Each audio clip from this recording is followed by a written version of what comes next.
যে বাজেট সরকারই দেব ওই বাজেট কার্যকর হবে না। সংসদে প্রস্তাব দেব যে আমাদের ফিসকাল ইয়ারটি ক্যালেন্ডার ইয়ারের সাথে মিলিয়ে করা হোক, তাহলে বর্ষার পানিতে আমাদের টাকাগুলা ধুয়ে মুছে সাফ হয়ে যাবে না, এই টাকাগুলার খবর পাওয়া যাবে ইনশাল্লাহ। আমরা লক্ষ্য করি এডিপির একটা বিশাল অংশ শেষের 2 মাসে তাড়াহুড়া করে বাস্তবায়নের চেষ্টা করা হয়। এটি বাস্তবায়ন নয়, এটি হচ্ছে গণলুটপাট। এর সুফল জনগণ পায় না, কিছু অসৎ সুবিধাভোগীদের পকেটের সুফল চলে যায়। নিয়ম রয়েছে, সম্পূরক বাজেট বৎসর পুরা হওয়ার মিনিমাম 3 মাস আগে সংসদে পেশ করতে হবে, কিন্তু আমরা সম্পূরক বাজেট পাবোই শেষ মাসে। বৈধ অবৈধ, ন্যায্য অন্যায্য সব খরচ হয়ে গেল, কালো সাদা একাকার হয়ে গেল। তারপরে সম্পূরক বাজেট সংসদের সামনে আসলো, তাতে জনগণের লাভ কি? আমরা কথা বললেই বা তার বেনিফিট কি? এই বিষয়গুলো আমাদের আগামীতে সংসদের ভিতরে প্রস্তাবনায় থাকবে ইনশাল্লাহ। আরো অনেকগুলো মৌলিক বিষয়, আমাদের ট্যাক্সেশন কালেকশনের যে পদ্ধতি রয়েছে এটা দারুণ ত্রুটিপূর্ণ। যারা ট্যাক্স দেন তারা 3টা ট্যাক্স দেন। একটা ট্যাক্স ট্রেজারিতে জমা হয়, একটা কিছু ব্যক্তির পকেটে যায় যারা ট্যাক্স কালেকশন করেন, আমি সবার কথা বলছি না, কিন্তু অনেকেই। আরেকটা চাঁদাবাজদের পকেটে যায়, ব্যবসায়ীরা অতিষ্ঠ, যার কারণে ট্রেজারির ট্যাক্সটা তার টার্নওভার ভলিউমের দিক থেকে ছোট হয়ে আসে। এখানে যদি সততা এবং স্বচ্ছতা মেনটেন করা যায়, অটোমেটিক্যালি ব্যবসায়ীরা বিপুল উৎসাহ নিয়ে আরো বেশি ট্যাক্স দিবেন জনগণ রাষ্ট্রকে।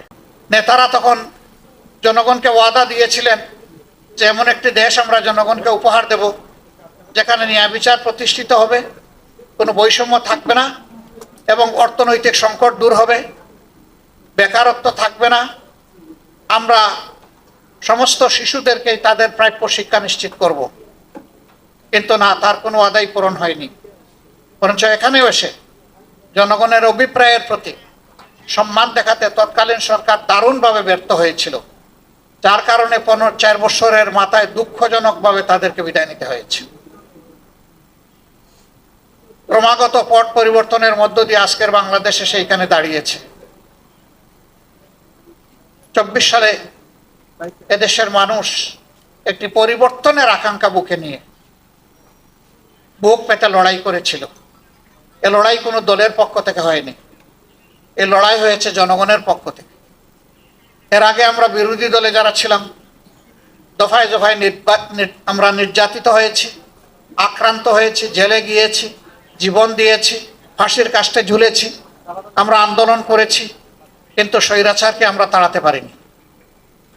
সেই সময়টা ছাত্র যুব সমাজ তাদের একটি ন্যায্য অধিকারের দাবিতে রাস্তায় নেমেছিল। অতীতের ফ্যাসিবাদী কায়দায় সে আন্দোলন দমনেরও চেষ্টা হয়েছিল, কিন্তু শেষ পর্যন্ত সমগ্র দেশবাসীর, ছাত্র জনতা, শ্রমিক, কৃষক সকলের ঐক্যবদ্ধ প্রতিবাদ, প্রতিরোধ এবং লড়াইয়ের মুখে ফ্যাসিস্ট সরকার অপমানজনকভাবে বিদায় নিতে বাধ্য হয়েছে। আজকের বাংলাদেশের চিত্র হতো সম্পূর্ণ ভিন্ন। এটা করতেও তারা ব্যর্থ হয়েছেন। নির্বাচনে জনগণ বিপুল উৎসাহ উদ্দীপনা নিয়ে অংশগ্রহণ করেছে, ভোট দিয়েছে, ভোট হয়েছে সুষ্ঠু, রেজাল্ট সুষ্ঠু হয়নি। এটা ইতিমধ্যেই আত্মস্বীকৃত বিভিন্ন সাক্ষীও পাওয়া গেছে। আমি ওইদিকে যাচ্ছি না। তারপরেও আমরা চেয়েছিলাম দীর্ঘদিন ফ্যাসিবাদী শোষণের জাতাকলে পৃষ্ঠ এই জাতি আস্তে আস্তে গণতন্ত্রের রৌটে উঠে যাক। সেই জন্য আমাদের হাজারো আপত্তি, রিজার্ভেশন থাকা সত্ত্বেও আমরা সেই নির্বাচনের ফলাফল মেনে নিয়েই সংসদে গিয়েছিলাম। একদিনে 2টি নির্বাচন, একটা ছিল সংসদ নির্বাচন আর একটা সংস্কার পরিষদের নির্বাচন। গণভোট, 2টা ব্যালট পেপার ছিল, জনগণ 2টাতেই রায় দিয়েছে, কেউ একটাতে রায় দেয়নি। এর আগে আমরা সমস্ত রাজনৈতিক দলগুলা বলেছিলাম গণভোটের রায় আমরা সকলে মেনে নেব এবং সেই অনুযায়ী দেশ পরিচালিত হবে, কিন্তু ভোট অনুষ্ঠিত হলো। তারপরের দিনই বর্তমান সরকারি দল তারা তাদের ধারণা পরিবর্তন করলেন, তারা গণভোটকে অস্বীকার করলেন। 2টি শপথ নেওয়ার কথা, একটা নিলেন, আরেকটা নিলেন না। কেন নিলেন না তার ব্যাখ্যা তারা ইতিমধ্যে দিয়েছেন। তারা বলেছেন নির্বাচন হওয়ার স্বার্থে তারা জনগণকে অনেক কিছু বলেছেন, আসলে এটা তাদের মনের কথা নয়।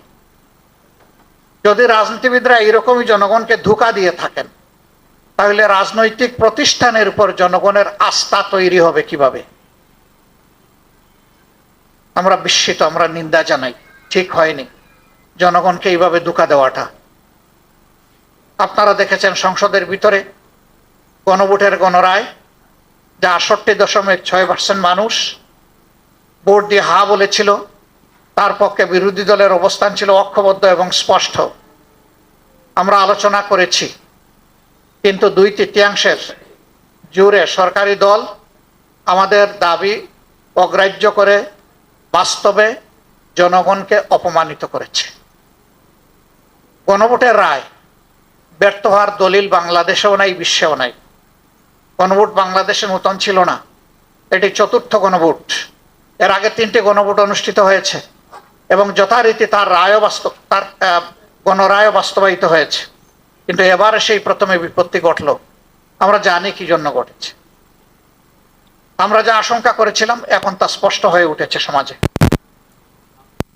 রাজনৈতিক, প্রাতিষ্ঠানিক, সাংবিধানিক সকল জায়গায় আজকে নির্লজ্জ রাজনৈতিক হস্তক্ষেপ একেবারেই স্পষ্ট।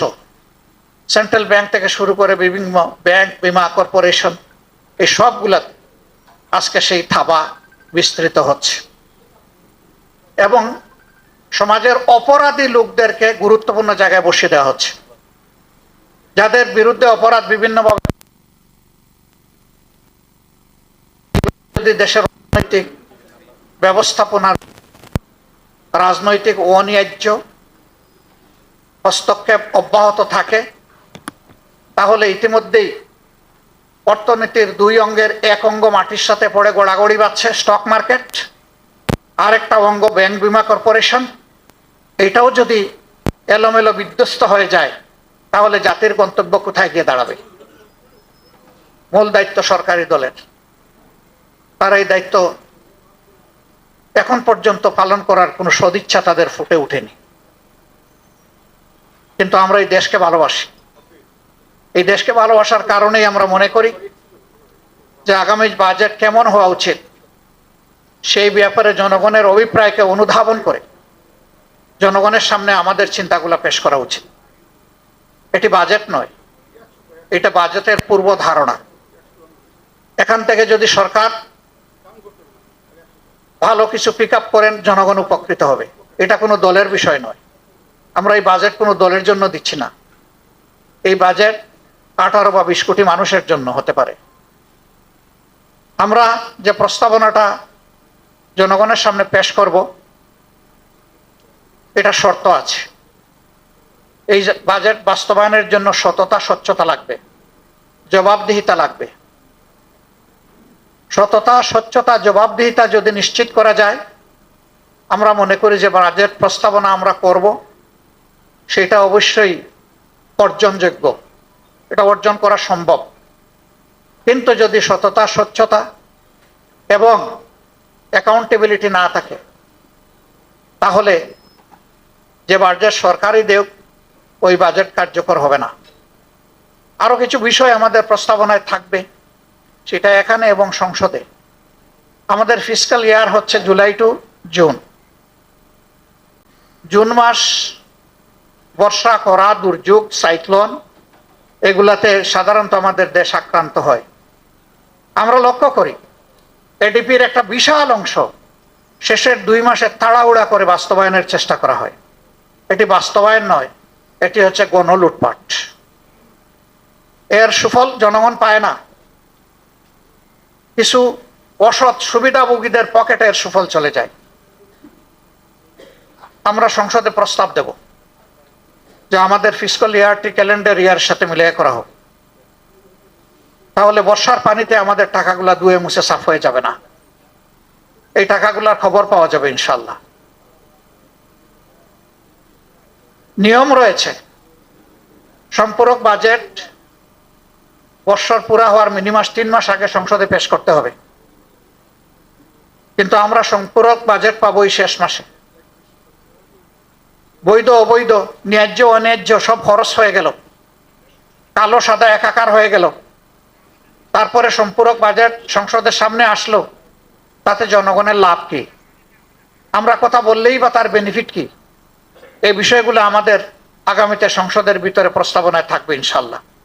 আরো অনেকগুলো মৌলিক বিষয়, আমাদের ট্যাক্সেশন কালেকশনের যে পদ্ধতি রয়েছে এটা দারুণ ত্রুটিপূর্ণ। যারা ট্যাক্স দেন তারা তিনটা ট্যাক্স দেন। একটা ট্যাক্স ট্রেজারিতে জমা হয়, একটা কিছু ব্যক্তির পকেটে যায় যারা ট্যাক্স কালেকশন করেন, আমি সবার কথা বলছি না কিন্তু অনেকেই, আর একটা চাঁদাবাজদের পকেটে যায়, ব্যবসায়ীরা অতিষ্ঠ, যার কারণে ট্রেজারির ট্যাক্সটা তার টার্নওভার ভলিউমের দিক থেকে ছোট হয়ে আসে। এখানে যদি সততা এবং স্বচ্ছতা মেনটেন করা যায়, অটোমেটিক্যালি ব্যবসায়ীরা বিপুল উৎসাহ নিয়ে আরো বেশি ট্যাক্স দিবেন জনগণ, রাষ্ট্রকে, রাষ্ট্র এবং জনগণ উপকৃত হবে। তাছাড়া ট্যাক্স বেসও সম্প্রসারণ করার প্রয়োজনকে আমরা অস্বীকার করি না। এই সবগুলোই আমাদের কনসিডারেশনে ইনশাল্লাহ থাকবে। এসবগুলো সামনে রেখেই আজকে আমরা প্রিয় দেশবাসীর কাছে জনবান্ধব একটি বাজেট প্রস্তাবনা আমাদের বিবেচনায় আমরা পেশ করতে যাচ্ছি। এর আসল বিচারক হবেন জনগণ। এই বাজেট পেশ করার পরে আমরা সচেতন জনগণের কাছ থেকে ফিডব্যাক আশা করব। আমাদের কোনো প্রস্তাবনা তাদের কাছে ভালো লাগলে সেটা বলার দরকার নেই, কিন্তু কোনো প্রস্তাবনা যদি জনস্বার্থের বিপক্ষে হয় তারা যেন আমাদের দৃষ্টি আকর্ষণ করে, আমাদের সমালোচনা করে, আমাদেরকে সহযোগিতা করে।